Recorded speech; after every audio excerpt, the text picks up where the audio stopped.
Yep, hi all. So today's video is unboxing this, which hopefully is another Tamiya Avante. So I've got a couple of Tamiya Avantes here, which are called my favourite model, and hopefully this is another one. So I ordered this a little while ago, and it's finally arrived. So as you can see, not yet opened. You can excuse the old camera at work. Open carefully just in case. Cut for anything. Cool. Let's have a cheeky little look in here. Sweet. Hopefully it's COVID free. Right, so it's standard packaging. Flop on the floor. Okay, little note there.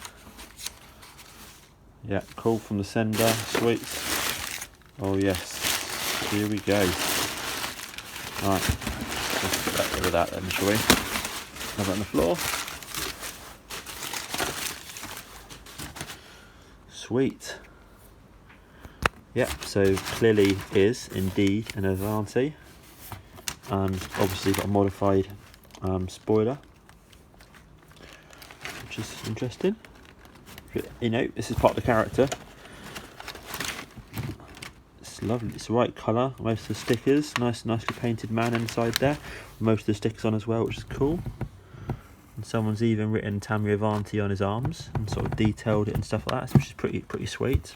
So I actually did this one here last night for my first one. So I've had this car plus this figure.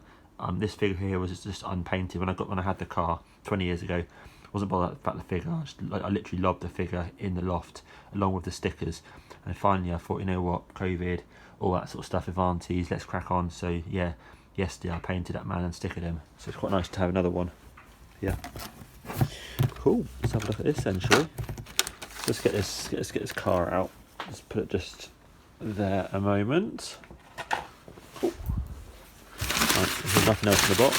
Sweet. Get rid of that. Let's bring that back.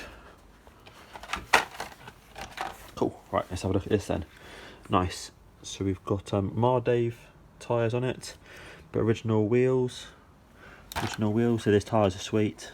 You know, feel good still. So it's missing the front bar across there, but it's looking pretty good. And the bumper's definitely been sort of flattened, actually, isn't it? So it's been not flattened. Sorry, it's been curved. So yeah, but someone's actually either bent that bumper around or heated it and bent it, or it's been incredibly badly stored. Let me sort of compare it against this one. Interesting. Yeah. Oops. Oh, excuse me. Anyway, it's definitely been bent round more than normal. Which is cool. It's all good. It's all good. Pop this open. It smells nice. Smells vintage. And people will know what I mean when I say that. You know. That's good. So here we go. So yeah, so all looks good. But yeah, no, definitely has some work on the front there. That's obviously all like pretty much rock hard. Yeah, looks like their shock absorbers probably hasn't moved for a long time. Bit of movement in that one. Oh yeah, look, the axles come out of there. There's no ball joint. I forget what the name is there. There's one on that side there, but it's missing one on that side. So the usual sort of bits of repair work and stuff like that down there. So it's definitely had. Yeah, I think it's just a bit stuck. It's just definitely had some work down anyway, but whatever. It's all good. It's all good. Man, looks cool. Got some of the stickers in there. It's nice that they've had these sort of hand painted. Gloves on and bits and bobs like that. It's got the boy, which is the Tamiya Gold, which is my favourite motor. Plus, say, some soldering that definitely needs some work there. Got some suspension on the suspension still, which is cool. It looks all good. It's nice. It's got the original wheels and stuff though. That's on-off switch mounted up there. Got some movement there.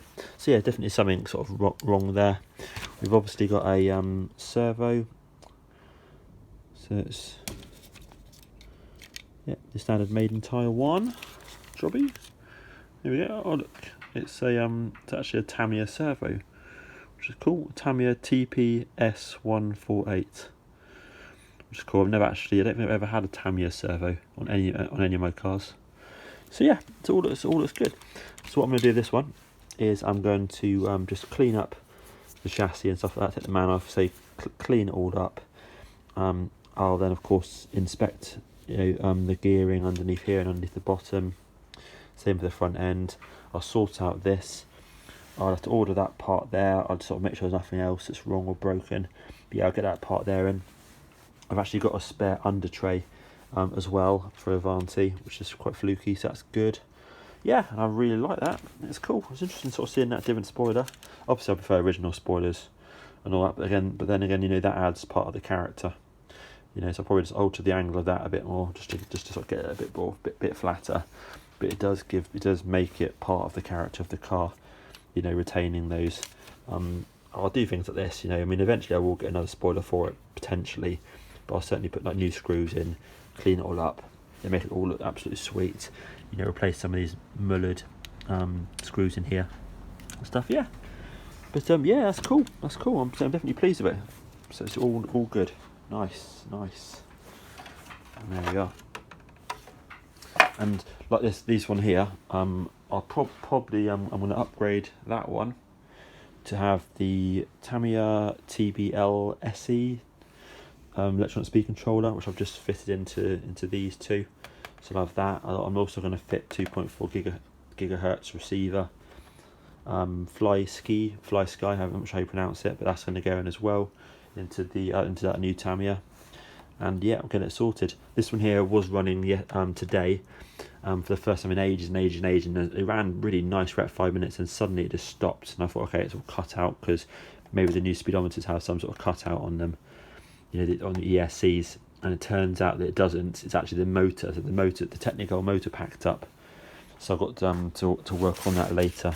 That's inside now. Actually, that's gonna be tonight's job, to take that apart and find out why that's sort of stuttering and pretty much packing up. So yeah, all good. And there we are. Hope you find this interesting, and thank you very much. Cheers.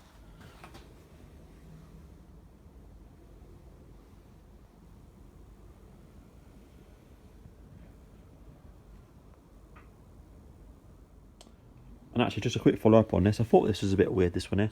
When I sort of looked at these, because these are sort of at an angle and stuff like that. These are much straighter, and I realised that obviously these one here, you can see here the bar comes in and it goes into an angle piece, which goes into a sort of brown bit of plastic, sort of maybe to absorb. I'm not sure exactly what it does. Whereas this one here actually goes straight in. So it's missing. So it's missing, the angle part here. So this ball joint here goes straight in there. That's why these are off at an angle, which obviously means the drive shafts, are really, really close to the edge here, and they presumably sort of lengthened, some of these tie rods maybe to make it sort of steer. So they've obviously maybe broken this middle part here, so that as they've just gone straight for the ball joints there. So it's an interesting modification, unless it's a modification for like racing to give more toe in or tighter turning or something, of course. So yeah, I'll look at that anyway and probably replace it. But obviously, if it does work randomly, maybe keep it. But you can see here the angles of these. Again, apologies for the lack of terminology. I've got the manual and stuff like that inside, but yeah, you can see it's an interesting sort of modification versus that one there, which obviously is dead straight, that one there at an angle. So yeah, we shall see. But this obviously looks like it's clearly been racing, based on the fact that it's got that spoiler on there. Well, I say clearly, it probably has been racing, And sort of looking at the back, and the back all looks normal and stuff like that. Okay, cool, excellent. There we go. Cheers. So just a quick follow up. The actual inner joint was actually in the bottom of the box, so I've just taken this apart and just fitted it. So now now it's all in there. So that's cool. So yes, so we, like we said, definitely saw earlier, it's clearly missing the parts here. It's been obviously removed in order to sort of tow these joints inwards. Obviously we don't know why, if it's something that people did back in the day, but obviously, like I mentioned on the last bit, it makes the drive shaft literally millimetre, away from the cup on there. Obviously they've adjusted it to work, so it could be that it's just broken, possibly. But of course they've got this modification here where they've also bent up this bumper as well, so maybe it was a modification done in the day or whatever. And obviously, but you can see the shock absorbers obviously pointed further backwards, because obviously they should be out here, a good few mil as well, so it's all sort of more raked back. But yeah, either way, it's good that the part's on there, so that's cool. So yep, I'm going to start to clean this up over the weekend, and yeah, go from there. Thank you.